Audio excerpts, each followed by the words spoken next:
What do you think about the whole Kyrie Irving situation? Um,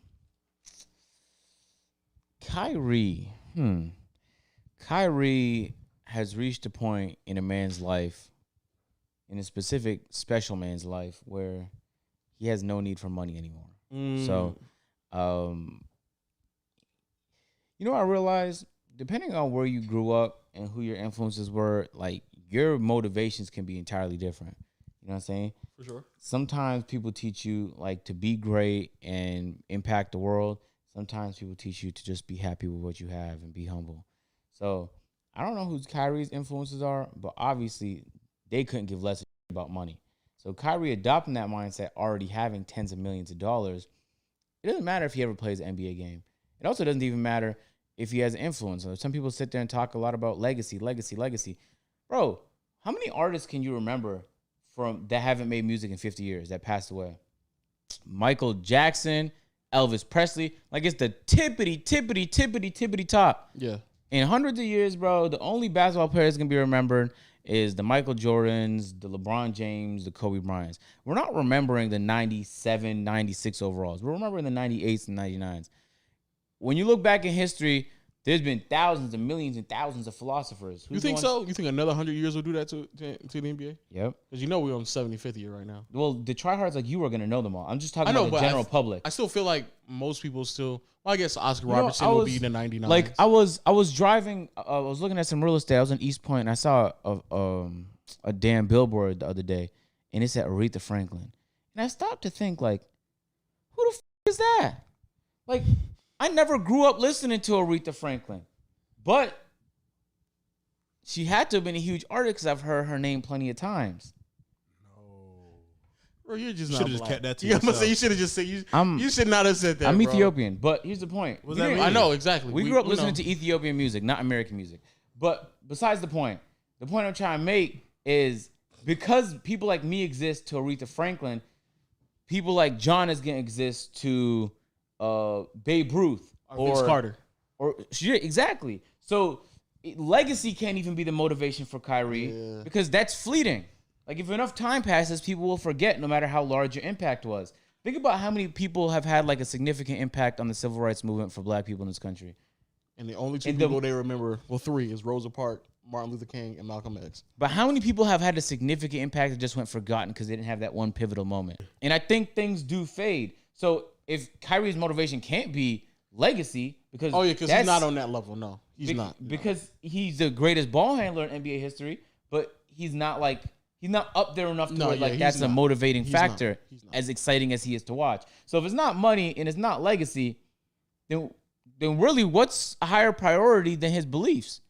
He genuinely believes he don't want to take his vaccine, dog. And while I do believe it is in everyone's best interest to get herd immunity from this awful, godforsaken fucking disease, I can't force another person to take a vaccine. And if you want to force a tens of millionaire to get a vaccine by telling him, well, you're going to ruin your legacy and not make money, and he doesn't care about those two things, then it's keys for them. At the end of the day, Kyrie has influence in the same way Muhammad Ali had influence. Maybe not to the same degree. Uncle Drew. But Kyrie is like Muhammad Ali in so many ways, where it doesn't matter how you feel about what he believes in it. And back when Muhammad Ali said, I'm not going to go to the war, the media was lighting him up. People was lighting him up. He did not give a fuck because that's what he believed in. It was only decades later where we was like, man, that was so brave. Now we celebrate what back then was a controversial decision. Not to say we're going to celebrate Kyrie based on his decisions right now, but there's some strength into like believing in something and sticking with that regardless of what that consequences to your life. And that's going to be some big consequences to his life. Maybe he goes to another league and plays. Maybe he spends his time working with nonprofits. Maybe he just retires and chills for the rest of his life. It really doesn't matter at the end of the day. It's his life. There was some conversations of if they trade him, he'll retire. I bet he would because he for some reason, loves Brooklyn, bro. A lot. So you remove him from Brooklyn, that's going to make KD unhappy and Harden unhappy. Well, it would be with the understanding that KD gave the green light to do that. Yeah. I feel like the more interesting conversation is how do the other superstars on that team feel about Kyrie not getting it? And then how do Wiggins' teammates feel that he was bullied into taking it? Yeah. I'm curious. Like, I know they probably won't answer the question with the media, but I really want to know those answers. Well, Draymond kind of talked about it. Draymond said, it's not up to him or anyone else to kind of like force like Wiggins to take the shot. Oh he does play for the Warriors right now, so I guess that was relevant. I was wondering why Draymond was speaking on him. I'm like, why is Draymond talking about this? I guess that makes sense now. I all in all, I agree with what you're saying. I never looked at it through that scope because Kyrie's not a player who will be remembered. I hope 50 years from now, but 100 years from now, no. I think he will. 100? In the same way, like White Chocolate and Allen Iverson are remembered. Oh, White Chocolate's not making. Oh yeah, he's gonna fade. He's Allen Iverson will though. AI probably. Yeah. He'll be close. But the point is like those players is where it kind of cuts off at though. So in the same way, where like I've heard Aretha Franklin's name enough times to where like I know the name exists. I probably even heard some of her songs. I'm pretty sure you have. I've just never made an effort to learn more. Of course. There's going to be people that know of Kyrie and have heard his name, but have never seen him play and make no effort to learn more. Well, there's some people who, quote unquote, they claim they know something about basketball and they don't make any effort to know about players beyond like 50 years ago. You know what I'm saying? But like, who's the players we do remember from 50 years ago? Bill Russell? Oscar Robertson?